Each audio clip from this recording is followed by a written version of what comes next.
Hey everyone, and welcome to Real Talk Grimm Edition. I'm your host Josh, and this is the place where we dive into the dark, whimsical world of the Brothers Grimm. Whether you're a longtime fan of fairy tales or just starting to discover them, you're in the right spot.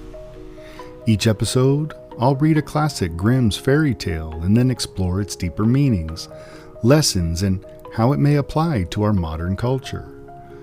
From the well-known stories like Cinderella to more obscure ones that still carry a punch, we're going to get into what makes these tales so timeless, and sometimes downright eerie. But this isn't just about reading stories. It's about peeling back the layers and looking at what these stories really teach us. The Grimm brothers didn't shy away from showing the darker side of life. And in many ways, those darker elements hold some of the most powerful messages. Whether it's about good versus evil, human nature, or just the consequences of choices. So whether you're here for the ride of a familiar story or to uncover something you haven't heard before, stick with me as we explore the fascinating and sometimes twisted world of Grimm's fairy tales. Today is a special episode. It's just me reading what I have taken on as a challenge, and that is to write the Jew among thorns without the antisemitism. So, coming up ahead is my version, the Trickster in the Thorns. And as always, grab your favorite drink, sit back, and I hope you enjoy this tale.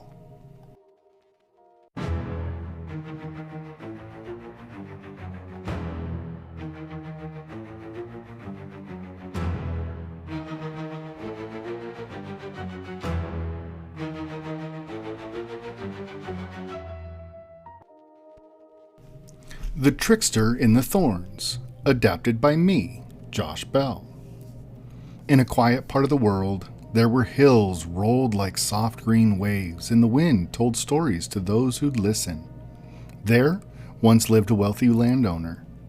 He had barns full of grain, cellars full of wine, and coffers full of gold. Yet his heart was tight as a fist, and his soul was more interested in counting coins than showing kindness. Now, this man employed a servant, a young man with a sturdy back, a bright smile, and a heart as open as the sky. He was the first to rise, lighting the hearth before dawn kissed the earth, and the last to sleep, long after the candles had burned low. Whether it was mending fences in the rain or hauling sacks up steep slopes, he did it without complaint. For 1 year, he worked hard. For a second, harder still. And for a third, he never missed a day. But wages? Not a single coin.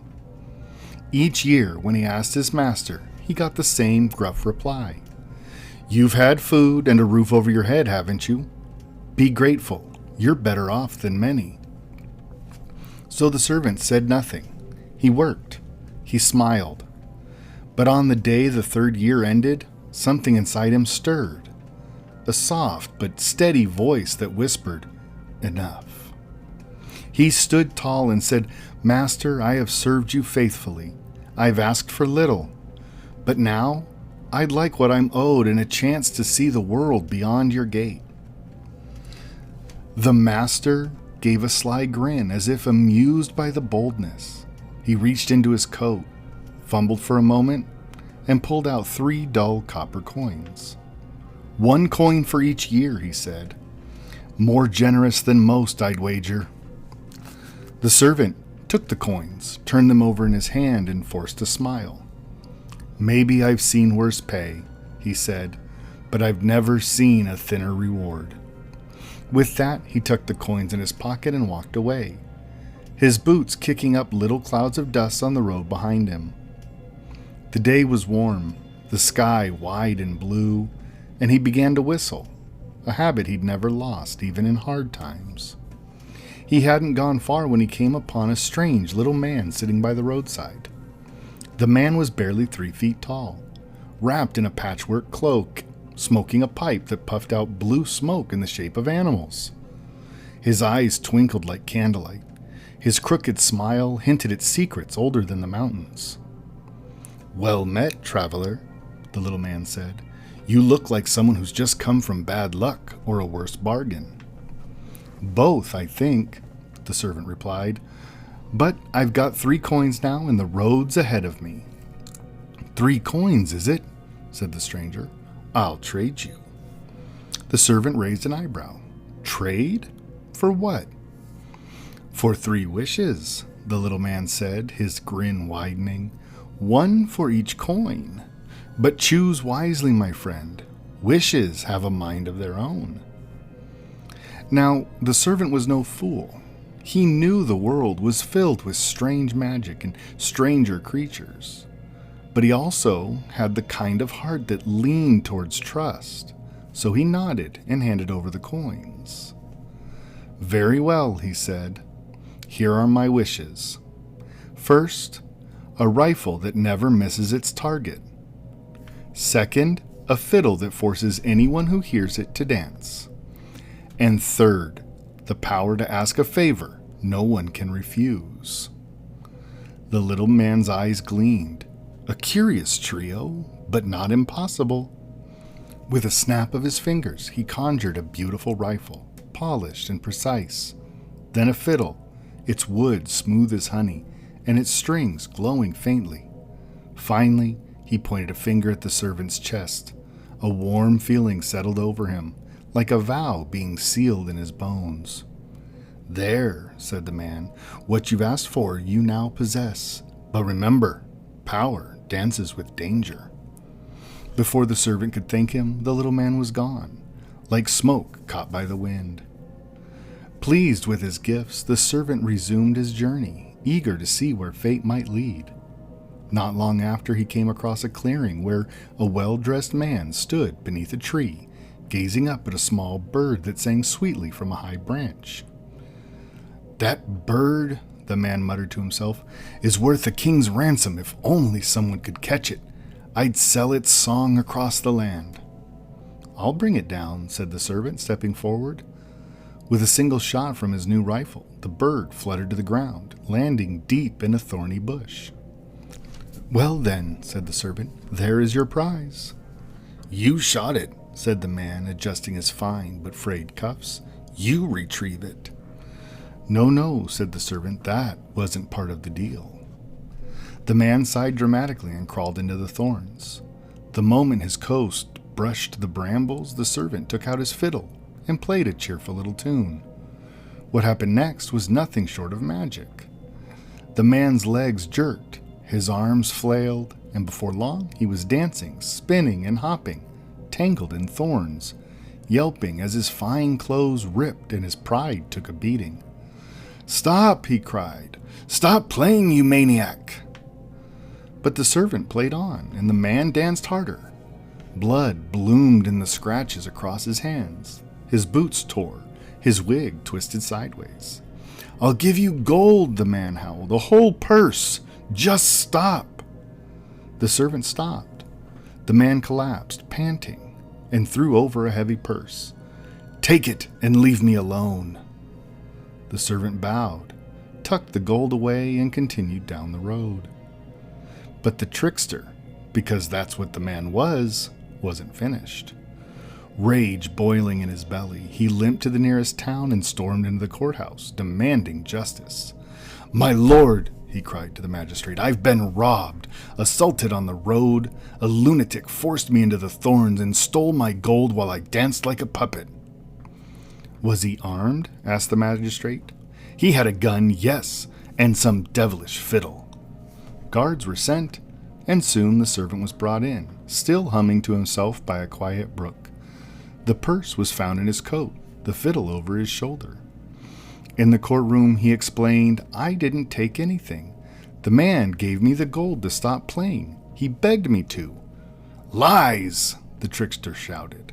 "Who pays someone to stop a song?" The magistrate narrowed his eyes. "A story as strange as that smells of sorcery. You'll be hanged at dawn." The gallows were built in the square. The town came to watch. As the servant stood on the scaffold, rope around his neck, he spoke. "One last request, sir. Let me play a tune before I go."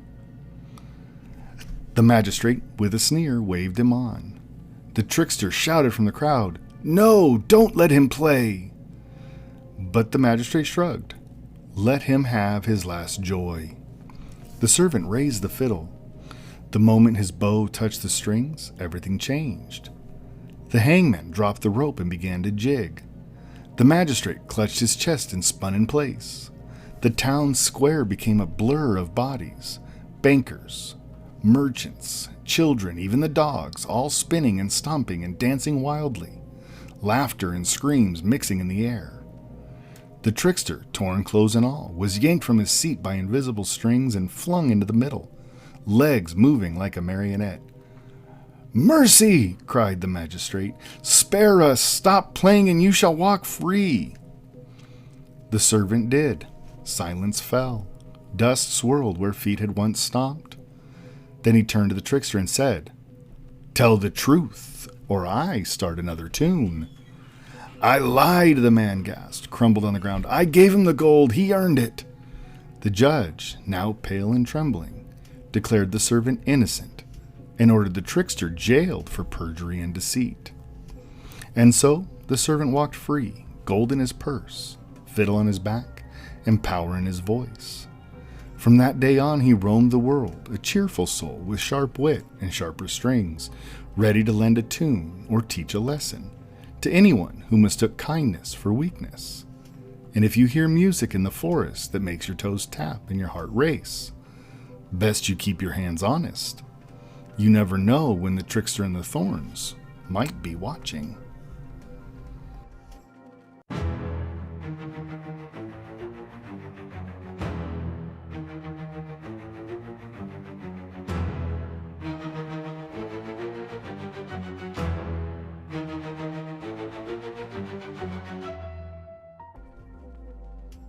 And that's going to wrap up this special episode of Real Talk Grimm Edition.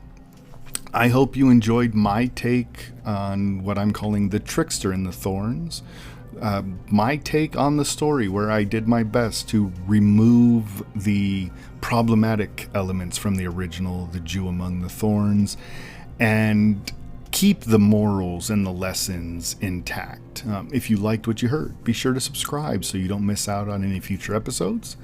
And if you have thoughts on today's tale, what you thought, or if it didn't work for you, I'd love to hear from you. You can reach out to me on social media at Real Talk on Instagram, Threads, or send an email to therealrealtalk@gmail.com. Just let me know what you think or just say hi. And as always, if you're enjoying the show, consider leaving me a rating or review. It really helps others find us at Real Talk Grimm Edition, and it keeps the conversation going. And if you're looking for more, be sure to check out our other shows. Real Talk, the main channel, where I break down films from all genres with unfiltered discussion. And we also host Couch Critics every Tuesday, where it's Dave and I just discussing all things entertainment, television, and movies. And then there's Real Talk Horror Edition, where I upload twice a week, where I'm exploring the eerie, the unsettling, and the blood-curdling brilliance of all things horror cinema. And as always, thank you so much for listening. Until next time, stay curious, question the stories around you, and keep exploring the dark side of fairy tales.